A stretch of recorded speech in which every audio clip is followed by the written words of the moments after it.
Good afternoon, everyone. Welcome to the Crazy Kryptonaut channel. Thank you guys so much for tuning in, and I am glad to be back. No, thank you, Arlene, so much for tuning in, Kukla, as always.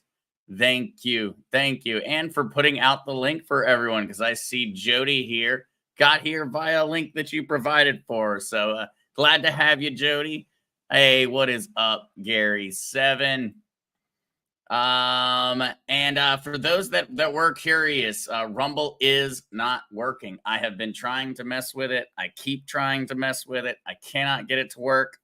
And it may also have something to do with the fact that I've got a little monster who keeps attacking me all day and who has been trying to get love far too much. Although I appreciate it. Yes, buddy. I know you want to attack and play. You don't want to cuddle at the moment. So Tino is very happy that I am back at this point. He is very, very happy. Oh, what is up, David? And with the apple. Thank you, David. Thank you so much. I don't know how I would survive without it. What is it? An apple a day keeps the doctor away. I don't know whether there's any truth to that statement or not, but I was told it plenty of times that enough times that I guess some part of me believes that it must be true. Mile High Trish. Oh, I am glad to be back. Thank you so much for tuning in. Kukla. Actually, the Henrietta shirt is currently in the dryer. It is getting ready for the Whiskey and Wisdom later. And so do expect to check that one out. I really enjoy that shirt and I'm looking forward to getting to wear it. All right. Oh, that's awesome. Riverbend Ranch box in the door. Yay. Friends say best steak they've ever had. It is. It is. You're definitely going to enjoy that one. Gary, I am doing well. I am doing very well. It has been exhausting. I finally feel a little bit recovered from all the travel and from everything of that nature. A little bit more recovered. I'm certain tomorrow I'll be feeling even more well rested. With all the time zone changes and everything of that nature, it turned into a long trip. There's definitely some recuperation required. Cosmic Q Lioness, greetings and love to all. Good luck and success, Esther. I got Ledger. That is awesome that you got your Ledger, Cosmic. I hope that you are using the videos that we've got on the channel and learning along so that you can get your cryptocurrencies off of these different centralized exchanges and over safely to your ledger. Because if it's not your keys, not your crypto. And that is why it is so important to make certain that we don't go trusting all of these different exchanges and all of these different corporations with our financial futures. It's going to become more and more important that we understand the importance of not your keys, not your crypto, as we move towards the future of finance and we move towards the future of how our money is going to work. We're gonna have to all be self-custodians to a large degree, regardless of whether we're crypto folks or not. And so I am super glad to hear that, Cosmic. Oh, welcome, Donna. Welcome. Richard Gregory, thank you so much for tuning in. And no Brazilian wife. No Brazilian wife there, Richard. Wonderful people in Brazil. Everyone was extremely friendly. I definitely appreciated the compliments. People in Brazil are very, very, very, very open with how they feel and what they're thinking. And so I appreciated all of that, and I appreciated the people so much and the food. Oh my gosh, do I appreciate the food in Brazil? They eat better than we do in the States, and they absolutely eat better than everyone in Puerto Rico. So I am missing it already in regards to the food, but otherwise I am happy to be back. Oh, welcome, Hands to Heart Pottery. Oh, Jorge, thank you for tuning in. Bon dia, bon dia. Neil Brooks, howdy, Zester from Graham, North Kakalaki. I'm glad to see you tuning in, Neil. And how are things actually in North Carolina today? I know the weather down here in Puerto Rico is absolutely nasty, but I haven't gotten any reports from the family or anything about how the weather is doing in back home today, at least. So Oh, Kukla, he did. Yeah, yep, he did. Yeah. Well, I'll get my chance to model the newish T-shirt during the Whiskey and Wisdom. Now that it'll be nice and clean. And Mary Jones, thank you so much for tuning in. Hey, Neil Brooks, I'm taking $40 a day that I was spending on cigarettes and buying crypto every morning. That is definitely the way to start planning for a secure financial future and for a far more secure physical health. And so that is absolutely awesome news, Neil. I am that is awesome. If we could all get rid of some of our bad habits and rotate that money towards crypto or gold and silver and things of that nature, I have a feeling we would all be sitting in a very very pretty position. Hey there, Darlene. Glad you guys are back home. No, we are glad to be back home. We are absolutely happy to be settled back in. I know I get a little anxious when I don't have my computer and everything for work. It makes things difficult doing everything on the laptop. I am super happy to be back. And Brazil's view on crypto, Gary, Brazil is they are actually in a very very odd position just because of the information that they have. They seem to have a very limited amount of information and knowledge that's coming to them in Portuguese when it comes down to cryptocurrencies, when it comes down to just global finance and anything of that nature. And so Brazilians do have a fair amount of crypto, but they actually are more interested in cryptocurrencies that we probably wouldn't expect. There were a few XRP people, there were XLM people, and I even had some folks that were very interested in the Dash network, which very very old cryptocurrency, but not something that I regularly hear about inside of the states. And so that was interesting to hear. Well, what they're really concerned about in Brazil when it comes to cryptocurrencies is central bank digital currencies. That is where they have a lot of their focus in terms of what they're learning. They want to understand what their government is doing in terms of CBDCs and what the world is doing.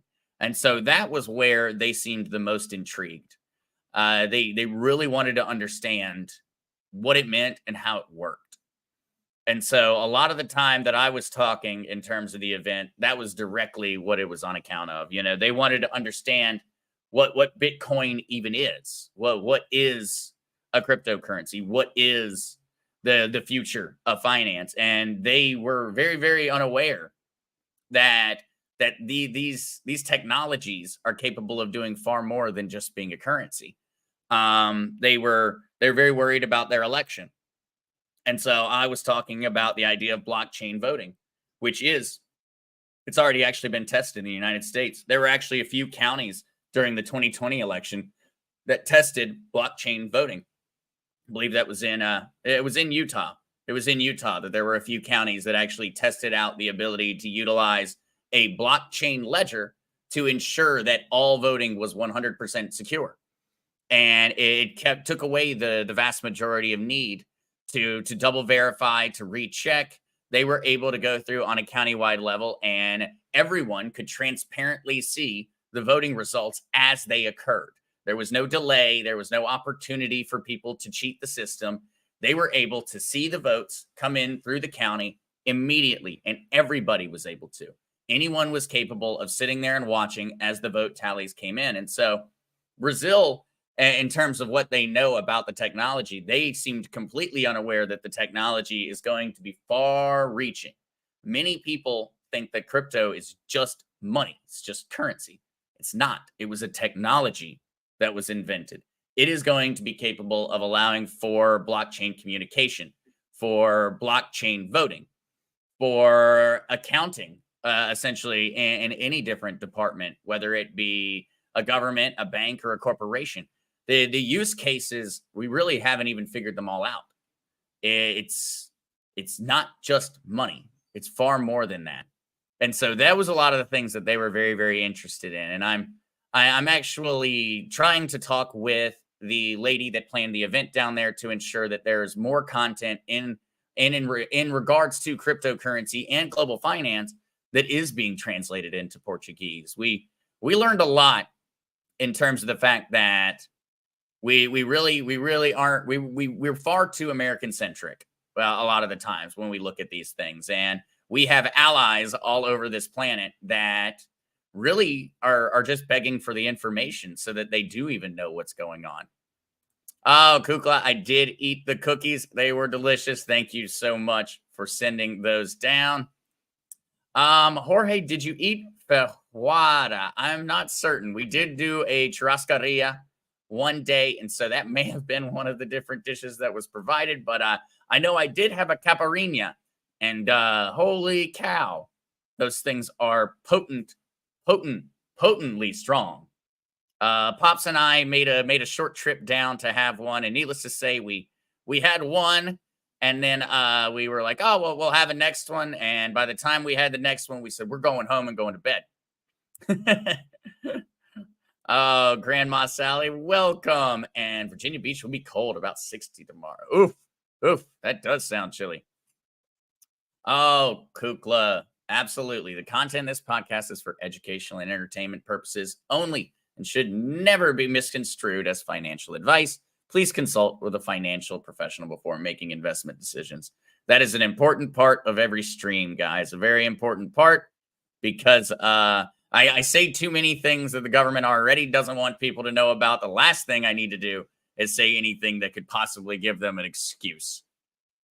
And Jorge, XRP, XLM, XTC. Well, I can say that I own 2 out of the 3 already, and I have been doing more research on XTC to see if that's something I'm interested in. Actually, while I was researching for today's podcast, I saw XTC commercials running on a few different news sites and platforms, and so XTC is out there making moves. Terry, hi Zester, welcome back. No Rumble, well, welcome back to the show, Terry. Now that I'm back at home in Puerto Rico and able to go on with the normal schedule.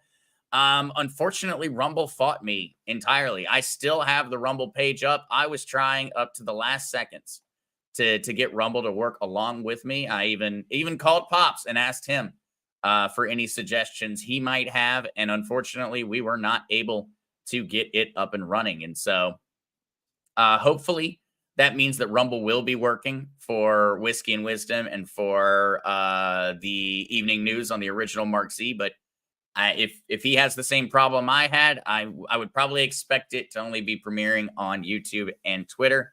I am not certain, though. Hopefully, it does start to work. Janet, Tino definitely sends those hellos back. He has not taken his eyes off of me since I have returned. He has not. Gary, would you say that Brazil's government is more supportive on crypto than the USA? What about other countries? What does their government say? Very few governments, especially the larger, the more powerful the government is, the far less likely they are to be supportive of cryptocurrency. And the reason is because these larger countries, their dollars are effectively a matter of national security in terms of a weapon that they can utilize to influence their smaller parties around them. Brazil is the hegemonic power of South America. They are the most powerful country on the continent. And so for them, the Brazilian real is something that they have to protect. And that means that they, just like the United States, are hesitant about allowing cryptocurrencies to really spread. The countries we see that are the most supportive are typically the ones that have been the victims of these hegemonic powers. They've been the victims of the petrodollar. Those countries are adopting crypto at an extremely fast rate, and it's being supported by the government while they do so. The reason being is because it is their avenue to fight out of being controlled economically by larger countries. And so they very often are. And so Brazil's government, not very crypto friendly. Then you go to El Salvador, crypto friendly. You go to Chile, crypto friendly. You go to Portugal, crypto friendly. When you go and you start to look at the different countries who have kind of been taking the brunt of the petrodollar and of financial attacks effectively by the United States and other nations, well, they're very crypto friendly. And as a matter of fact, we even have a few stories on that one today. And Jorge, the caipirinha with cachaça. I was told that I had to get it with cachaça, that it wouldn't be real if I just got it with regular old ron. Dennis P, I did talk with Pops about that one, and he said they are hacked at this point. He is not aware if they have gotten control back or not. Jorge, actually, XRP is going to be the topic of the video that will be releasing tomorrow. And so I'm going to be doing a deep dive into the history of XRP Ripple and where it's been, where it started. A lot of people, I don't think, know the full backstory about Ripple, the company itself. I mean, it was established, I think, back in 2004, prior to the blockchain technology even being a thing. So we're going to be going in and learning about that one. That video is already mostly recorded, and so it should be done being edited and things of that nature and be ready to come out tomorrow. I'm excited for it. I know that it is going to be, I think, a revelation for many on some of the different facets of what Ripple as a company is actually planning on doing. I think that hopefully people will take the knowledge and the information and understand that I am just a messenger, and that it is not me presenting anything other than what Ripple has done, has said, and things of that nature. But that video will be coming out tomorrow. And so it is, I think that one's going to be very important for everyone in the community to share out there, because there are certain things about Ripple that have been said that are very true. There are certain things that are never mentioned that should be mentioned, that are very positive, and there are certain things that are said that are they're fanciful. And so I'm going to be diving into that one. Of course, I am an XRP holder, and so my video will be somewhat biased. Naturally, you can't really avoid that, but I am very excited for it, and I hope that it is well received, because it is something that I think people really need to hear about. Terry Nicholas, Zester, if I prefer silver right now because of price, does XLM make sense over XRP? One thing I would say, Terry, is that currently XRP nor XLM are backed by gold or silver. They have the ability to be backed by gold and silver. Neither of them currently are. And so I think that's something that's important to keep in mind, is that XLM has created the ability to tokenize silver. They have not backed up all of their XLM with silver. XRP has created the ability to tokenize gold and silver. They are not backed by gold or silver right now. And so those are two things that we're going to be diving into and talking about actually during the XRP video. That is an impressively loud speaker system that just drove by, but that's actually something that's going to be coming out and discussed in the video tomorrow, Terry, is because these are future plans for these companies, for these cryptocurrencies. You know, they have created the ability to tokenize real world assets, to tokenize precious metals. They have not backed up their network with these. And so we're going to be talking about that one more in the video, but that is a very, very good question there, Terry. I think if you are looking directly towards silver right now, the best option that currently exists, if you want 100% guaranteed, is going to be physical.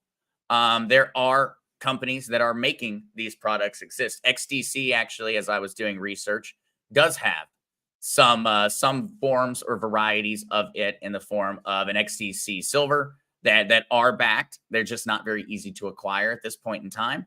And they don't really tell you how you would actually get your silver back out if at some point you did want it. You would essentially just need to sell it. And of course, you'd be selling it for the general price of silver at the time. But there's a lot to dive into that one, Terry. So I'll leave that one. I'll leave that one alone, because we are going to be discussing it, and they are planning on making their currencies available for precious metals and to be backed by precious metals. I just think that it is something that we have to keep in mind, that they haven't done it yet. It hasn't happened yet. Oh, howdy, Rhonda, and overcoming victory. It is great to see y'all here. And yeah, two different Tilly. Not so much for goals, more like industry. Yeah, there's a lot to dive into. And so I'm going to be diving into that one. I'm also going to be diving into how XRP and Ripple Labs is helping governments and central banks create CBDCs. They are at the forefront of actually assisting in the creation of currencies that would take away the vast majority of our rights when it comes to financial institutions and ability to control our own finances. And so there's a lot there. There's a lot there, guys. All right. Continuing on down, though. To my knowledge, Dennis, XTC is not currently backed by Copper. These companies have the plans of tokenizing these different assets. And I know, like in the case of XLM, XLM has already run tests where they've tokenized silver. They've created a silver token, a 1-to-1, one token, 1 ounce of silver on the XLM blockchain, and then allowed people the ability to transfer it back and forth.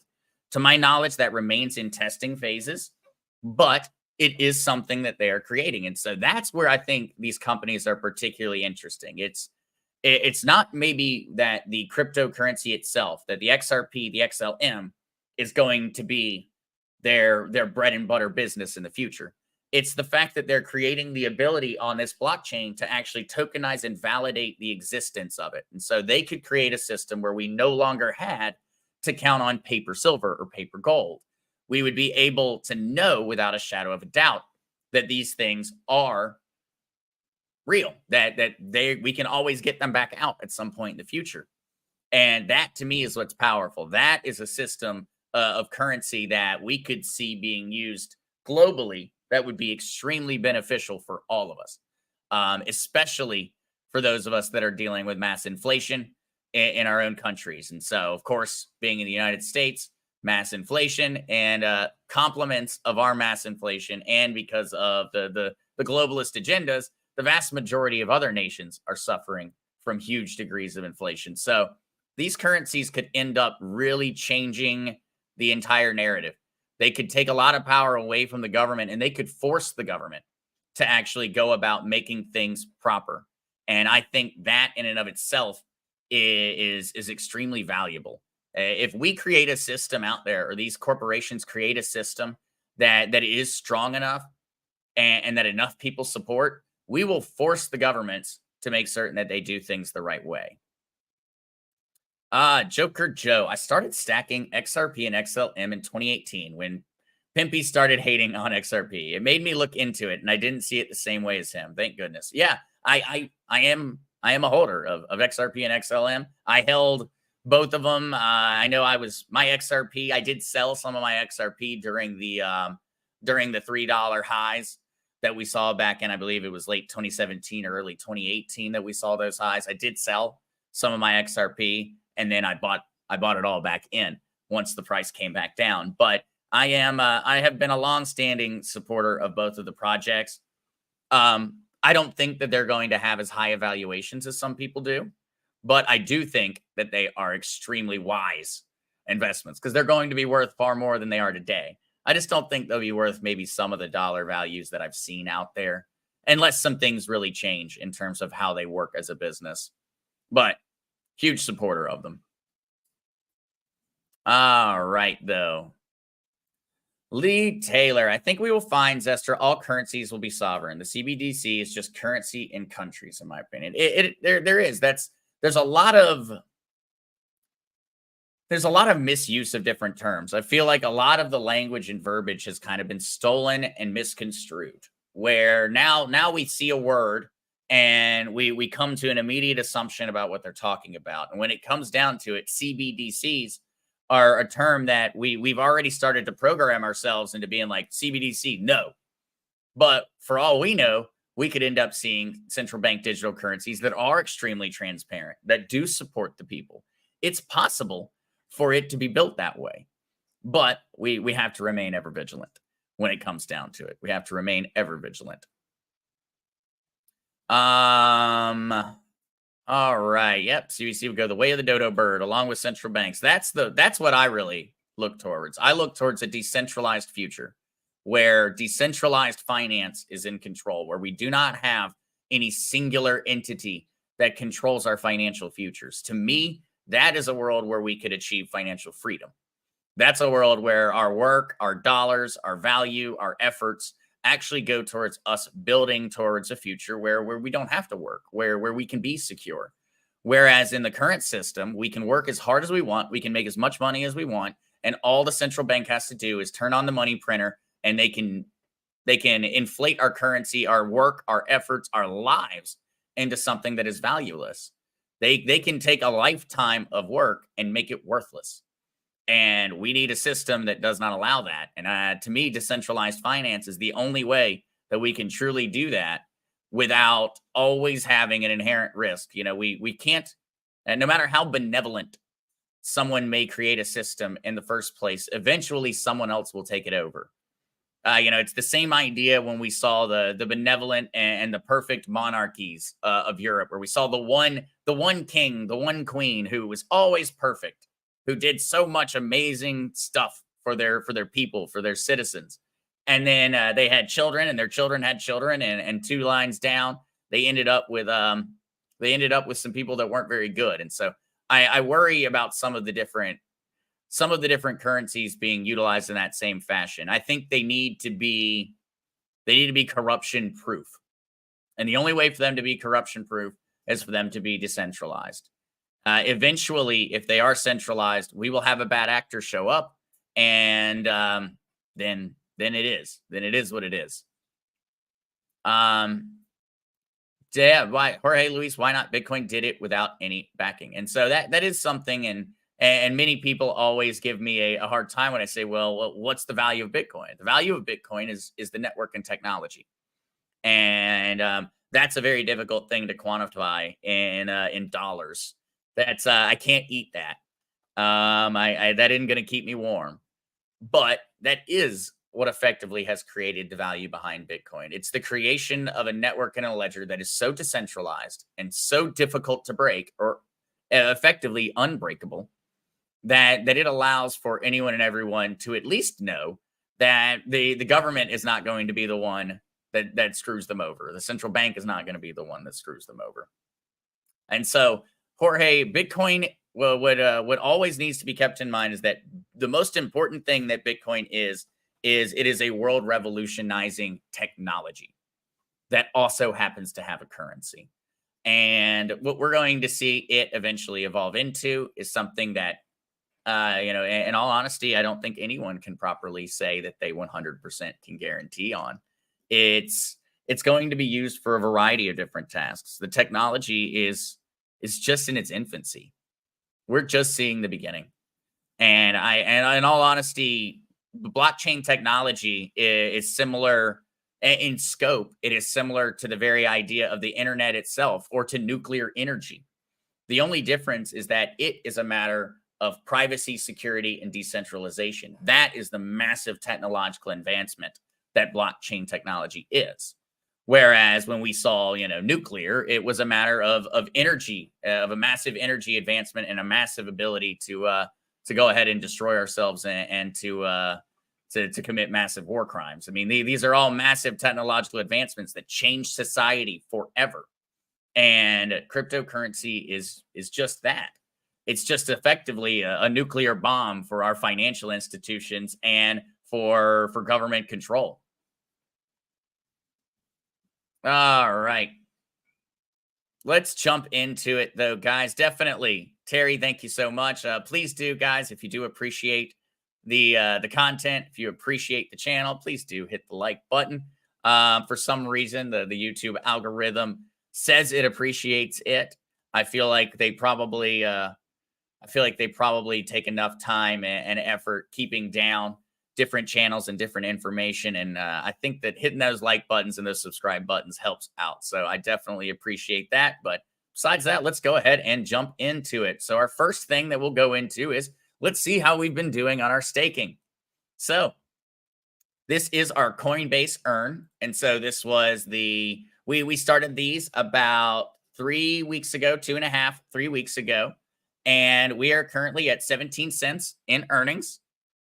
And that is still yet not really what we have actually earned, because if we come down to like USDC, because it only pays monthly, we've yet to receive our return on our USDC. And so that one still is zeroed out, but we should be getting that in the next couple of days. We can see with Polkadot that we've earned 8 cents. Keep in mind, guys, we staked very small amounts. And so we made in Polkadot for the time we've had it there. We've made about 8 cents on our $14. Of course, small amounts, but it allows everyone to just see the general idea. Solana here, we've earned 4 cents on our staked Solana. And so this gives everyone a general idea. Remember, these are very small amounts of money, but it was very, very easy. And it does lend the opportunity for us to discuss something that is important when you are staking. Remember, guys, we saw a massive decrease in prices over the past couple of weeks. And that means we staked cryptocurrency at a higher value than it currently has. And so when we actually go and we look at our My Assets, you will see that we are losing money effectively. We have not lost any cryptocurrency. We still have the same amount of tokens we had before. We even have a little bit more. We got about 17 cents more of a variety of different cryptocurrencies. But because of the fact that the price of the cryptocurrency that we staked has gone down, our value of our account has gone down. It does not mean that we have quote unquote technically lost money. We only lose money when we sell.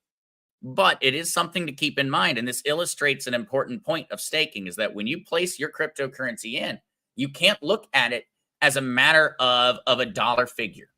When I go to stake, what we need to keep in mind is that we are staking a certain amount of tokens or coins.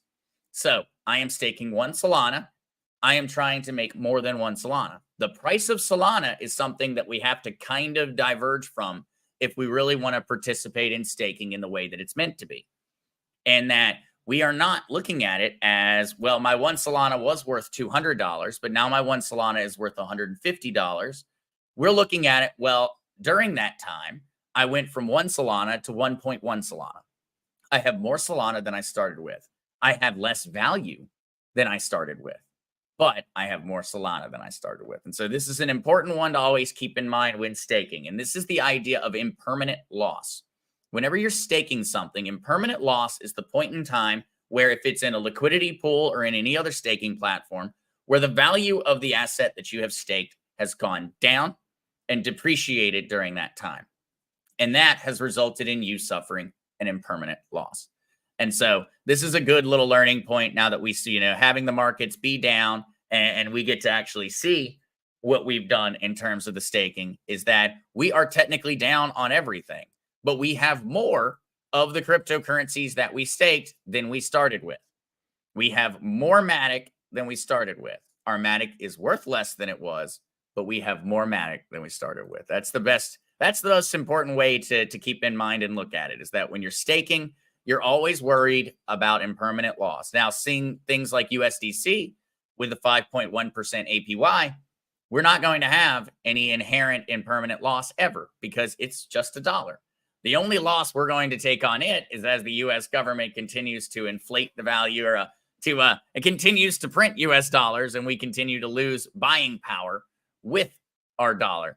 That is the only way we're going to see loss on this one. And of course, we know with the with all of the recent inflation data that our 5.1% is only beating inflation on a yearly basis by about 1.4%. And that is assuming you trust the government's dollars. And so there is our little update on where we're at. I am ready to see once we get the USDC one in, because remember, guys, that was the one of the staking options inside of Coinbase that I do think has a lot of validity to it. 5.1% when my money is always liquid and I can always spend it. That's a better deal than I could find anywhere else in terms of a bank or a traditional financial institution. No one else is offering us that type of return and that ability to remain liquid with our dollars. So as we move forward, let's see. We are still sitting at about a $64,261 Bitcoin. We have been seeing an immense amount of volatility ever since and before the halving. And this is something that we talked about, guys. This halving was different. We saw the market effectively price it in early, and now we're seeing the market go through a correction phase. It's continuing to correct. We're continuing to test different resistance levels. Remember, resistance levels are points where there is either buying or selling pressure And so there could be a resistance below the price of Bitcoin. That would be a buying pressure. That would be an upward resistance. And so that would mean that if it hits a certain price point, there's a lot of people interested in buying. And then we've got a downward resistance, and that would be something above the current price, where it is a group of people who want to take their profits and sell at that price point. Right now, we are seeing a lot of ping ponging in terms of the market. We're seeing ourselves go back and forth. Even just today, we have seen a go from 67,000 down to a low of 63,571. And so we're seeing continued market volatility. I don't expect this to end anytime soon, guys. The Bitcoin halving is different this time. It is still a cycle. I still believe that we will see the continuation of the bull market. But for right now, what we really need to see is we need prices to stabilize, and we need to get to a point where we no longer have anyone in the market who is interested in selling. That is always something that is difficult to pinpoint, but it is most likely going to occur over the next couple of weeks unless we have some type of major financial issues occur, or we have any type of major disruptor to the market come into place. So I believe that we're going to see things remain this degree of volatile for a while. I still have a belief that we haven't seen the bottom. I don't know whether we're going to end up going up, having another bit of a run before we do come back down. But I think at some point following this happening that we are going to see 50-some thousand dollar Bitcoin. That's just, of course, personal opinion. That's just my guess. And it's the reason that I'm making that guess is just because throughout the previous cycles, we have tended to see we've tended to see new lows following the happenings, and then we've continued to see new highs follow the happenings. And so all of that comes into effect when it comes down to these leverage traders. These leverage traders are who really make this thing more volatile than it needs to be. All right, though, continuing forward to our crypto quant update of the day. Guys, this is always a great one to check out if you just want to be able to get the general idea. And the major takeaway here is that exchange reserve remains positive. And so that means there are not a lot of Bitcoin sitting on exchanges. That means people aren't really planning on selling many. The other general benefit here is we are seeing ETF funds beginning to buy again. And so we've seen a very, very large amount. I believe we have a story actually discussing that one coming up in our next articles. The other one that is important here is miner position index. Because remember, since the halving, miners are now making half as much money for mining the network, for becoming a validator, for solving the blocks.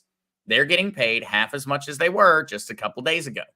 And so miners are at a moderate selling point at this point. I am under the impression that the vast majorities of miners were the reason that we saw that drop between the leverage traders, between the ETFs, and between the miners taking out money and really hedging their bets. I think that's why we saw such a rapid drop prior to the halving in terms of the price of Bitcoin, because they were trying to go ahead and collect US dollars in order to keep paying the bills. They needed to be able to pay the power bill. All right. Oh, Terry Nicole. This is a good one, Terry Nicola. And so I'm behind on videos. Is staking different from just buying an amount? And so it is staking. Just so you know there, Terry, different from just buying an amount, i.e. $20 of a coin. Is it buying an actual coin at whatever price it is?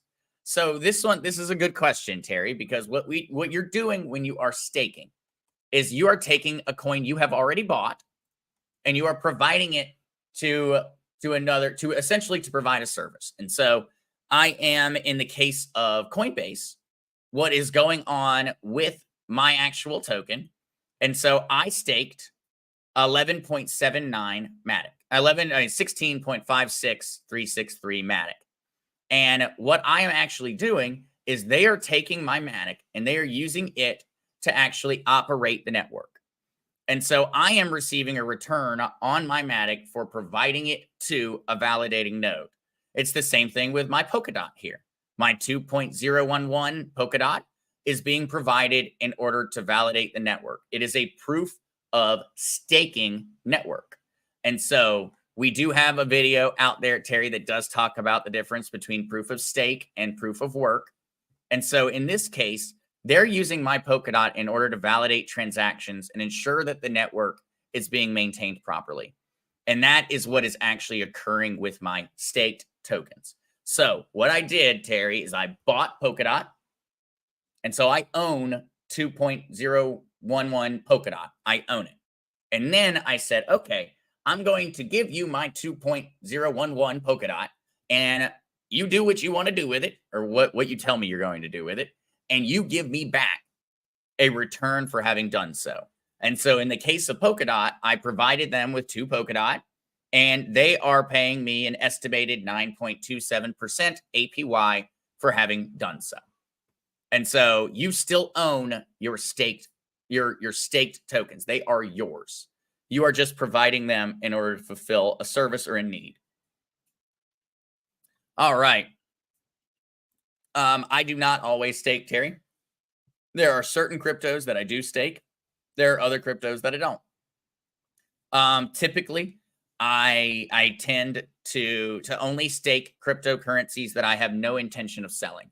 And so I would definitely check out that video. I believe it's called Passive Income that I created, specifically talking about it. I'm actually going to try and get that link quick for any of those that are curious about learning more in regards to staking and what we did here on Coinbase. That video is a great walkthrough that will help everyone out. But let's jump on and continue. Bitcoin and Ether coil as crypto traders in limbo after halvening.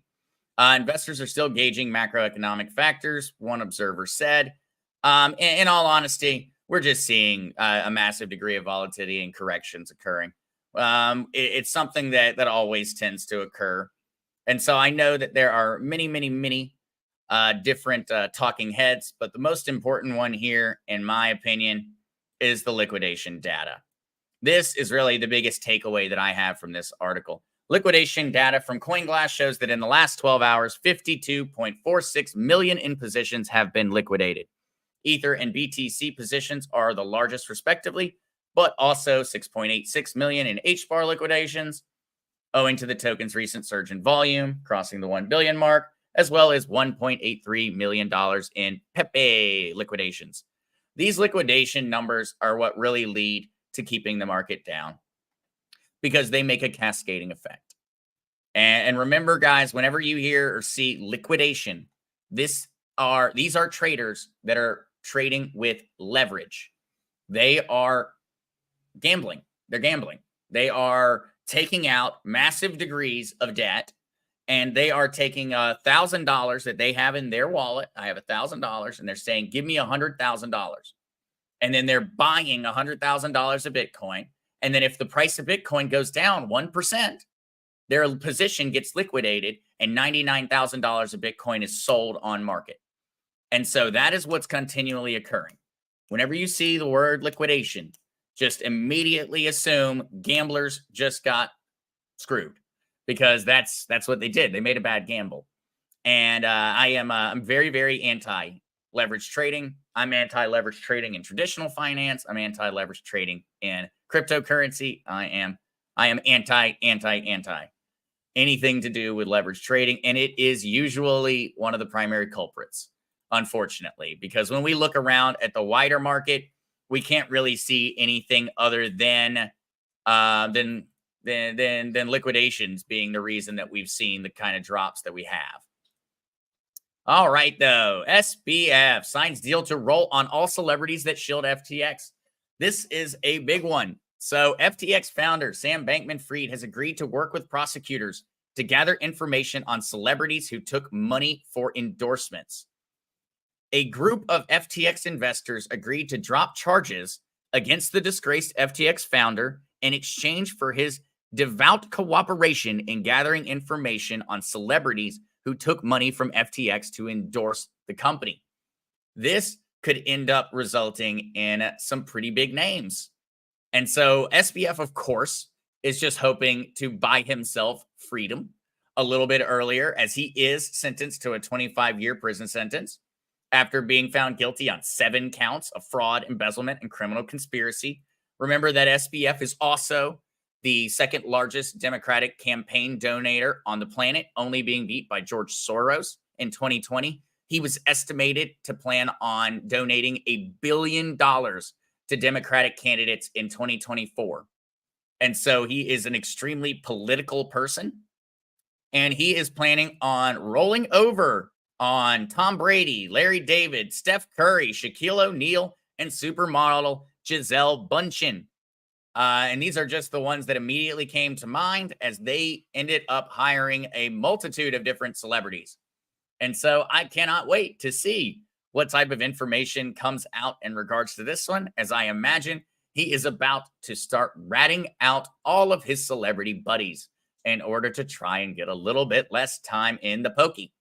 And so this will be an interesting one to keep up with. A lot of names I've seen out there. It's a huge list of celebrities, a huge list of A-list celebrities that could be on the chopping block and could be starting to get very, very large lawsuits showing up at their attorneys' doors. And so, yeah, that in and of itself, first of all, we've got to make certain, and I sure hope that they do not allow SBF out, and definitely don't ever allow him around a piggy bank ever again, because we know how he decides to spend his money. It's on drugs, crazy politics, and all kinds of other insanity that he chooses to spend his money on. So hopefully we make certain, and the judicial system makes certain, he never has an opportunity again. But I wouldn't mind learning a little bit more about these celebrities in the short run, as long as they don't give him too much time off for doing it. All right, though, this goes back to what we were talking about earlier, where the countries that are embracing cryptocurrency are the countries that are facing the most pressure from hegemonic and aggressive larger nations. And so in this case, Venezuela, to accelerate cryptocurrency shifts as oil sanctions return. And so the most interesting part of this one, in my opinion, was, well, of course, that they're planning on moving towards cryptocurrency more and more on the whole, compliments of the U.S. reimposing oil sanctions on the country. And so what our governments haven't figured out is that going in and trying to utilize the petrodollar as a bully weapon in the same way that we have in the past is not going to work anymore. There's an alternative. We have cryptocurrency. The world has cryptocurrency. We don't have to use your petrodollar. And that means when you go and you threaten nations like Venezuela, like Russia, like Iran, like China, what are they going to do? They're going to turn to crypto. And they already have the answer. And that means all you did by placing these sanctions upon them was you actually weakened yourself. If we had not placed the oil sanctions on Venezuela, guess what Venezuela would have kept conducting their transactions in? US dollars. And so our government is not just stupid. They are self-destructively stupid. By going and placing these sanctions, what you've done is you've pushed them to actually start using cryptocurrency and to avoid using the currency that our government wants them to. What's even funnier is that Venezuela said, oh, no problem. We'll just use USDT, the USD stablecoin, a digital currency known as Tether, which value is pegged to the US dollar and represents a stable value. And so the Venezuelan oil minister, Pedro Telequia, we have different currencies according to what is stated in contracts, adding that in some contracts, digital currencies might actually be the preferred payment method. And so here we go. We are watching more and more and more of different countries make the move away. The second that the U.S. government or any other power starts to try and get froggy, all they do is they move to crypto.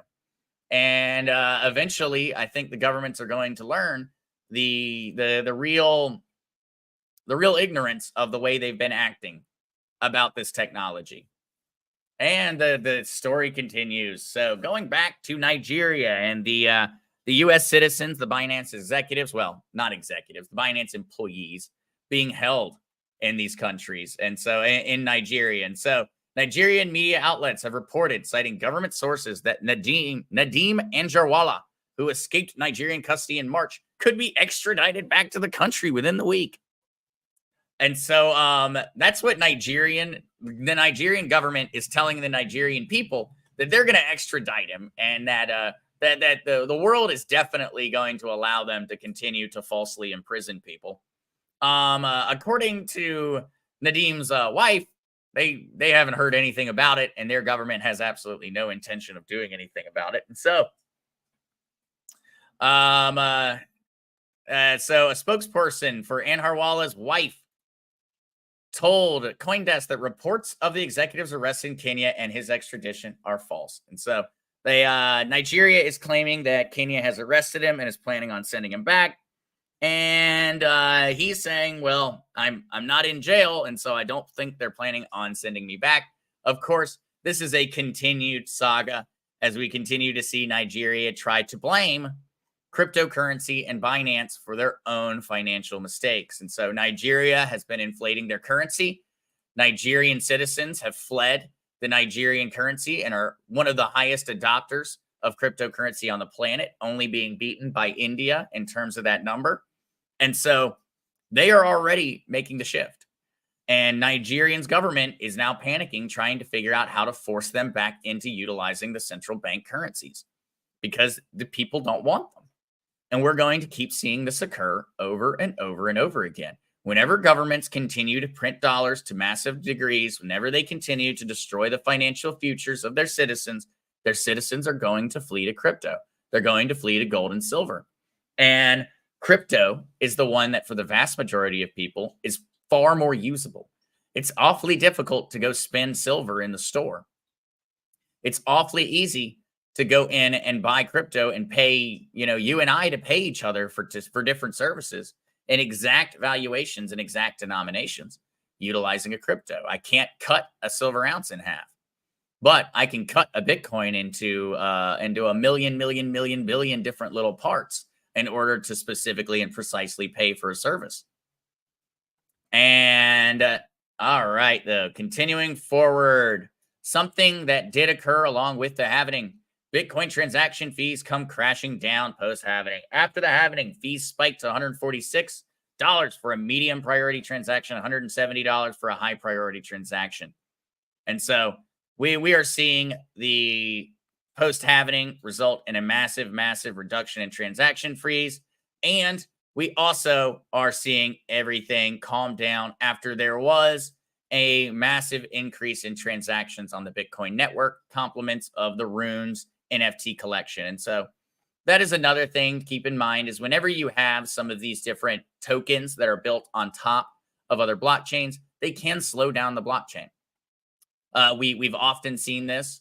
We saw this massively with the Solana meme craze. During the Solana meme craze, we saw transaction fees go up, not because people were trading Solana, but because people were trading tokens built on the Solana blockchain.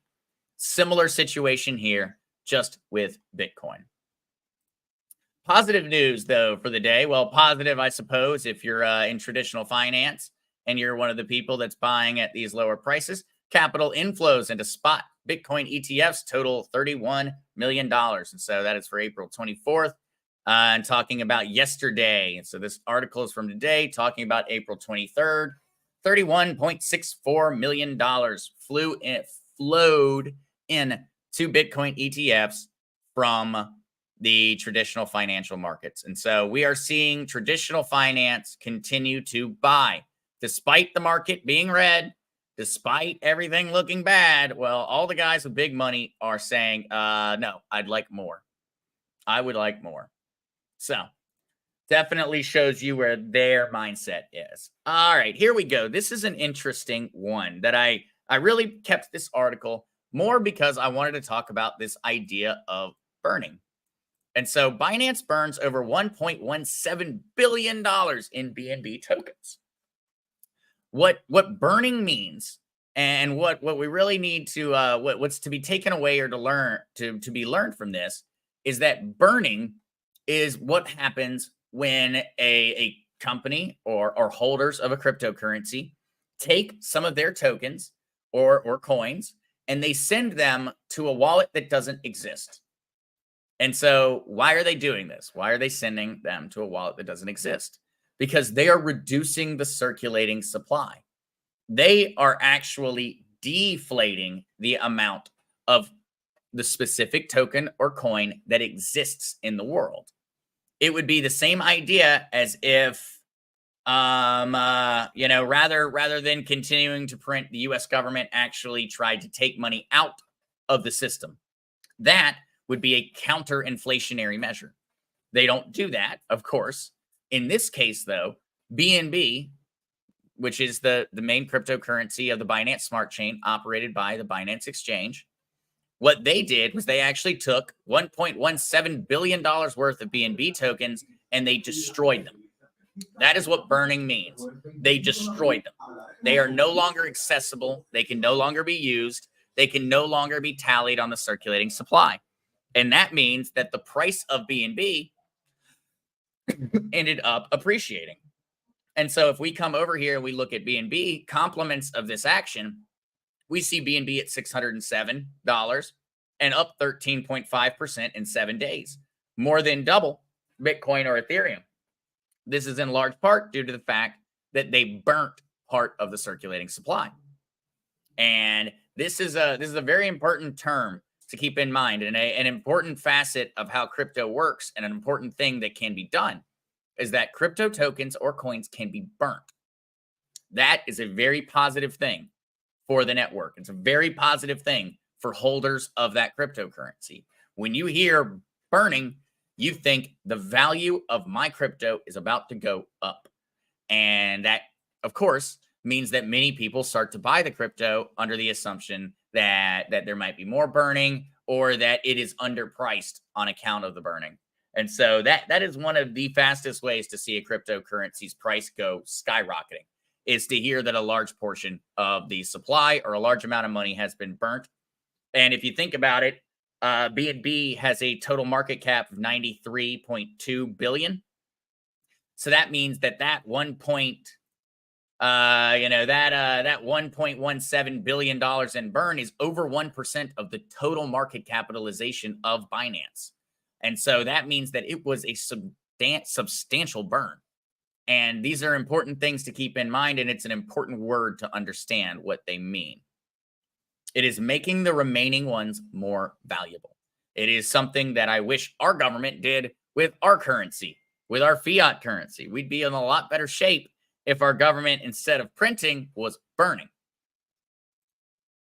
All right, though. Ripple counters $2 billion SEC fine. Public backlash swings favor away from the SEC. As Ripple challenges the SEC's $2 billion demand, is the tide of public opinion turning against the regulator, fueled by frustrations within the crypto community? I would say absolutely.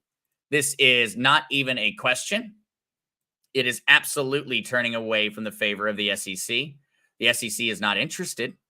I mean, the people are not interested in the SEC's actions anymore. It has been overreaching. It has not been protecting us. They do not try to stop the scams. They try to stop the legitimate businesses.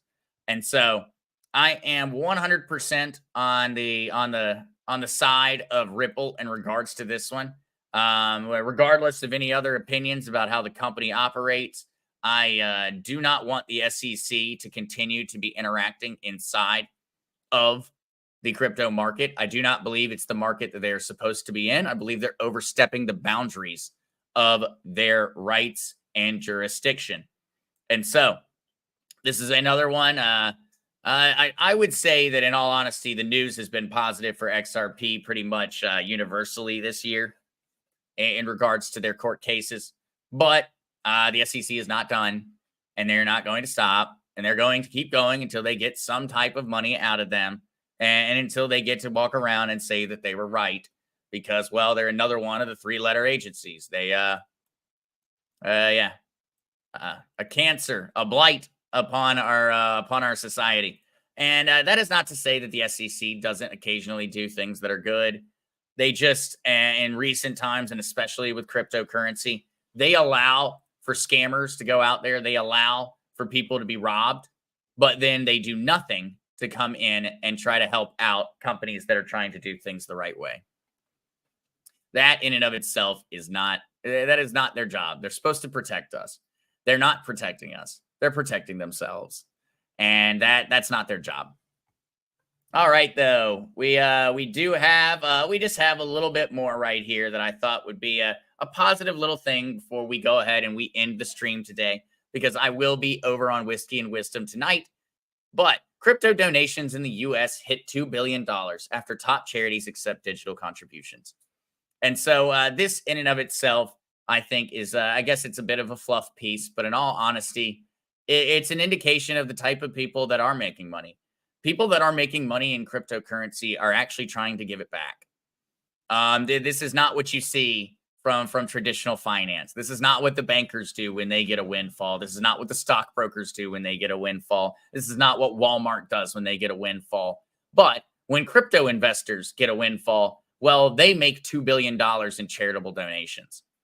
And that's a big difference between the mentalities of the different groups of people that are participating on these different sides of the aisle.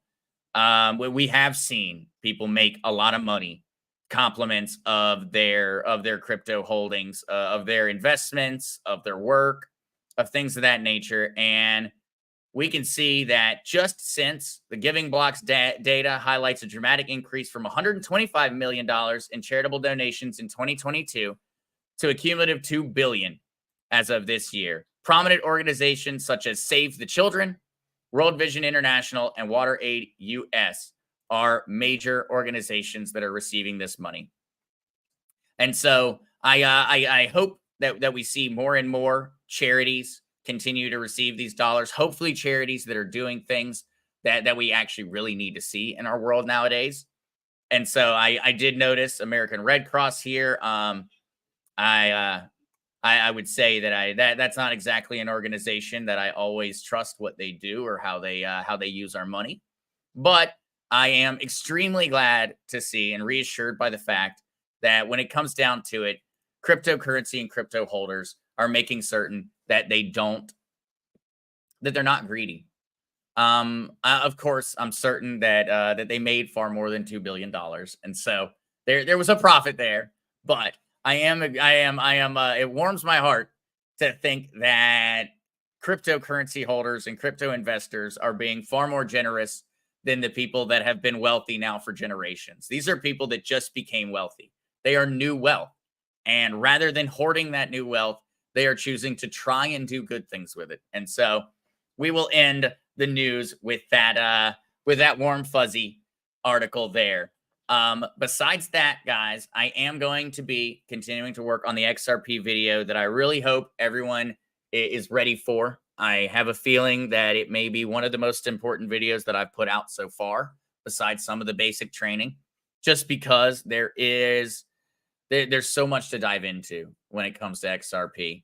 And so I am greatly looking forward to that video. I think it's going to open a lot of eyes. And of course, everyone's going to have to keep in mind that I'm biased by being an owner of XRP and an XLM, but I'm going to try to be as unbiased as possible as I go through and make that video and edit that video out. So other than that, I would say if we were to go ahead and just give a wrap on what's been occurring in the market, it was what we expected. We were talking about this one a couple weeks ago, guys, that the market had already priced in the Bitcoin halving, that we were going to see a massive amount of volatility, and it's all come true, just as we expected.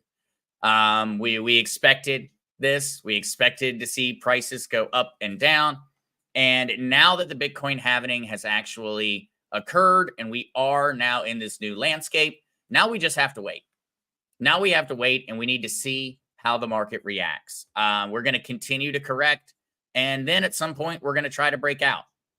With a 3.1% drop in Bitcoin in the past 24 hours, it's just more liquidations. It's more corrections.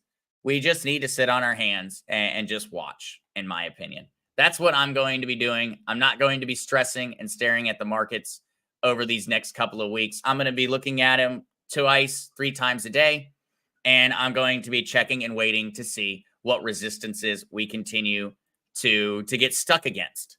And so that's an important one. So really, if you wanted guys to kind of see it from a very, very simple level, and we were to look at the 24-hour chart, we would see that somewhere around 67,000, the tide turned and we started to see a general drop. Now we saw somewhere around 63,571, we saw buying pressure begin. And so right now, if we were to take a very, very simple understanding of resistance, we would say that we are trading between a high end or a selling pressure on the 67 and a buying pressure around 63.5. And so that's what I'm going to be looking for each day, is to wait and to see until we break out of any of these different resistance levels. When I do see us actually break out either up or down, that's when I'm going to plan on reacting. Until then, I'm just gonna sit back, watch, and enjoy the roller coaster ride that is being a crypto holder. And so thank you guys so much for tuning in. I cannot wait to talk with everyone again later at Whiskey and Wisdom. I will be wearing some new shirts that Kukla so kindly provided, and we're gonna be having a good time. I know Pops and I are looking forward to it. Pops is feeling a bit better today, still tired, but I know he's excited for his hot toddy this evening. And so thank you guys for tuning in. I will see everyone at Whiskey and Wisdom. There will be a video coming out tomorrow on XRP and the history of XRP. And then, of course, I will be back on Friday at 5 p.m. Eastern Standard Time. So peace, y'all.